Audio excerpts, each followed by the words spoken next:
माँ बहनों को उन्होंने 22 साल से लगभग टाली टटर से लाद कर मूड़ी को गिना कर आज तक एक भी राजभर समाज के बेटा को उन्होंने विधायक सभा नहीं पहुंचाया, ना विधायक बनाया, ना कभी वो राजभर को टिकट देते हैं। 2017 में टिकट वो 8 टिकट पाए भाजपा के गठबंधन से, एक भी राजभर ने लड़ा है।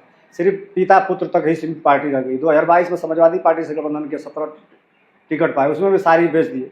वो बात करते हैं महिला शक्ति की, महिला आरक्षण की 50%, लेकिन वो बता देना कि कभी कभी किसी महिला को उन्होंने विधानसभा चुनाव लड़ाया हो। अभी गठबंधन नहीं रहेगा तो महिला को लड़ाएंगे, इनको लड़ा कर उनका खेत बाड़ी भिजवा देते हैं। और जब गठबंधन होगा तो अपने लड़ेंगे, अपने बेटा को लड़वाएंगे, अब बाकी सीट भेज देते हैं। लोकसभा चुनाव हुआ यहाँ पे, परिणाम आपने देखा ही, इस पे क्या कहना चाहते हैं? परिणाम जो जनता का जनादेश था, सरकार के खिलाफ था।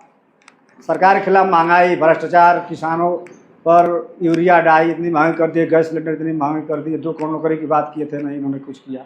ये सारे मुद्दों को लेकर बाबा साहब के जो संविधान को ख़त्म करने की जो साजिश रची जा रही थी, अब हमारा विपक्ष मजबूत हुआ है, हम लड़े हैं, लेकिन अगली हम लोग की तैयारी 2027 के उत्तर प्रदेश में हम लोग इंडिया गठबंधन से माननीय अखिलेश यादव जी से निर्देश मिल गया, हम लोग तैयारी में जुट चुके हैं। हमारे जो राष्ट्रीय अध्यक्ष हैं सभी लोग तैयारी से इंडिया गठबंधन के साथ हम लोग। लीलावती जी इतना वोट पाए, इसका कारण क्या था? लीलावती राजभर जी जो इन्होंने वोट पाया, पढ़ी लिखी शिक्षित योग्य महिला हैं और यहाँ की लोकल एक कैंडिडेट थी और उसका इनको बहुत फायदा मिला। ससुराल इनका घोसी विधानसभा में, इनका जो नैहर है जो है कि मधुबन विधानसभा में, तो ये दोनों चीज़ इनका ससुराल से लेकर और नैहर से लेकर सारे लोग लगे हुए थे।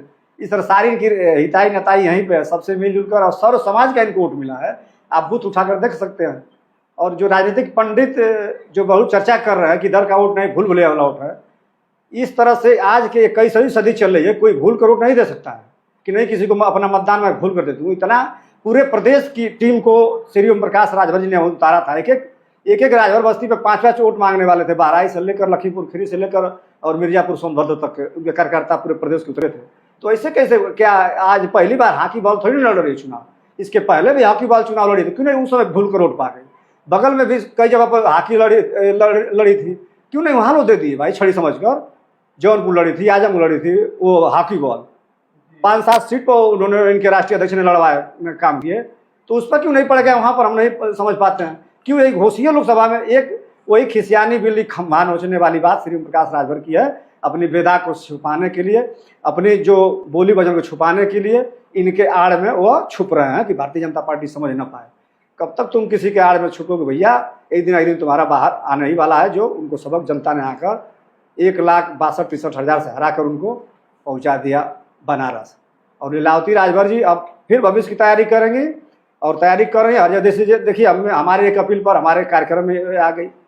ये जो कोई हम लोग कार्यक्रम गए भाई, तो उन्होंने कहा ठीक है, हम लोग उन्हीं के पूर्वज वंशज हैं, समाज की बात है, मैं आ जाऊँगी। ये आपने आने का काम किया है। इनको मैं अपने पूरे पार्टी की तरफ से इनको और इनके साथ जो तमाम हमारे बने लोग आए हैं, इन लोगों को मैं अपने तरफ से, अपने पार्टी की तरफ से, स्वदेश सुहागन पार्टी की तरफ से इन लोगों को मैं कोटि कोटि अभिनंदन वंदन इस घोषी के पावन सरजमी पर करता हूं और मैं चाहूँगा कि इनका भविष्य उज्जवल हो।